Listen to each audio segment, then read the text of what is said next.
case, this cannot be protected by a patent.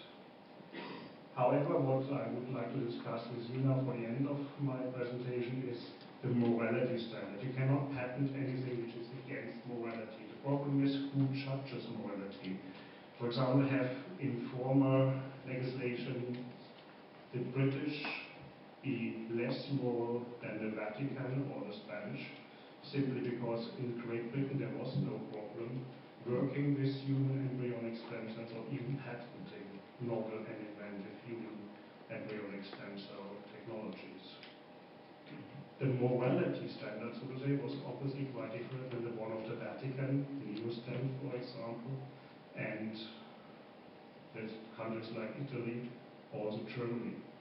Here we have said no protection of human embryonic stem cells. And the question is, well, why?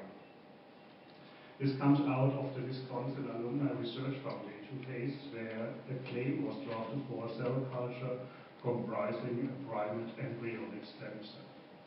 Obviously, the primate embryonic stem cell, just the term, comprises human embryonic stem cells.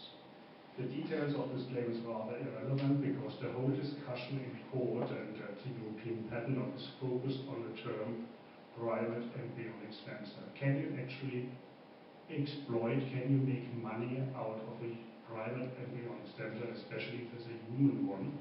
In general, there wouldn't have been a problem actually, but the problem is in the recipe, in the original document given by Wisconsin Alumni Research Foundation, there was this sentence. Basically, this is a direct copy out of the original document, and what it says here, well, we get these human embryonic stem cells out of embryos which were not reimplanted in it after in vitro fertilization. We have actually destroyed spare embryos from in vitro fertilizations.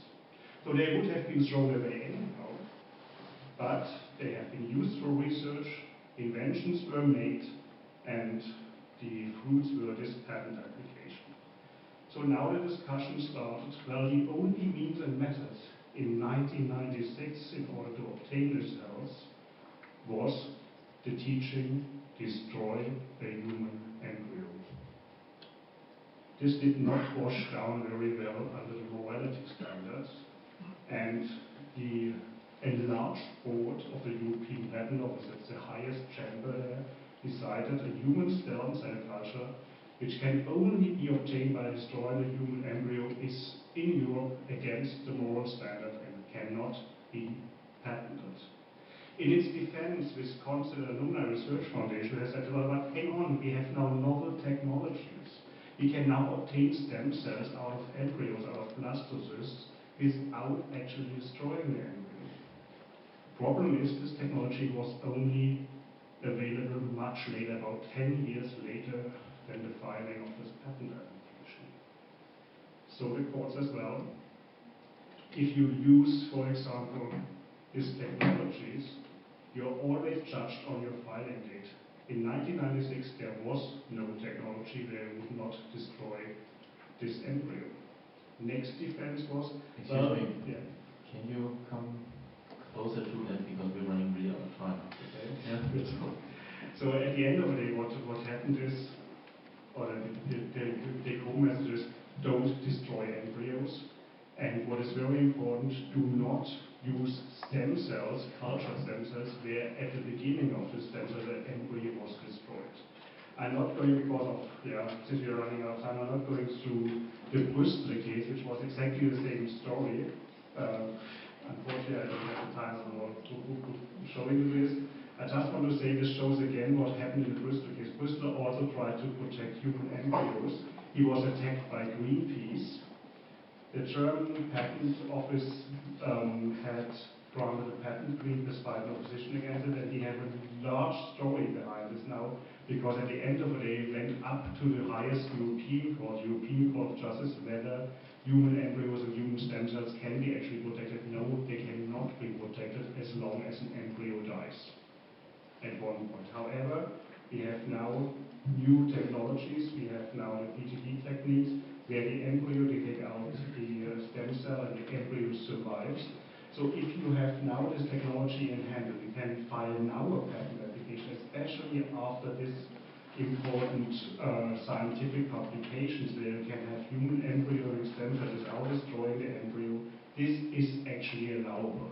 So now human embryonic stem cells, when you refer to this kind of technologies in your recipe, how you provide it, are actually protected.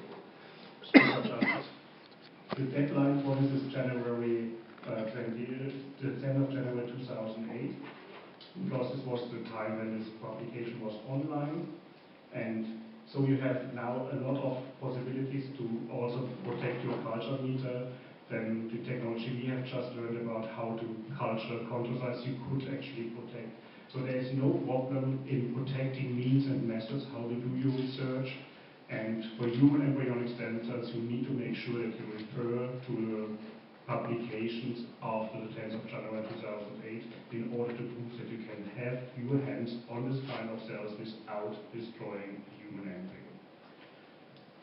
So this is basically it. I would like to thank some people, Ludwig Eitner and Sebastian Illes from the PMU in Salzburg for their pictures. Then Annike Nikolaopoulos, who is actually the director for stem cell research at the European Patent Office.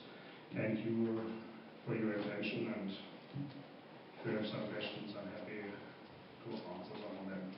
If you want to read a 600-page book, you can also read it this morning.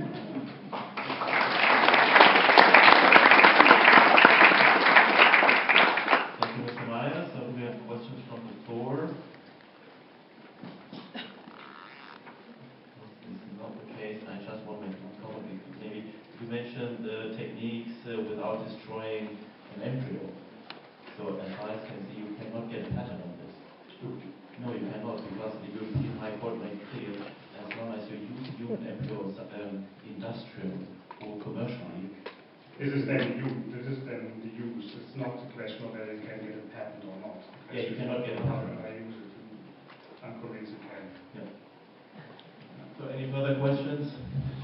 So you have patents, okay, then we go back to the lunch break and see you soon. And So disagreeing basically. Yeah. 2 p.m. Interpretation.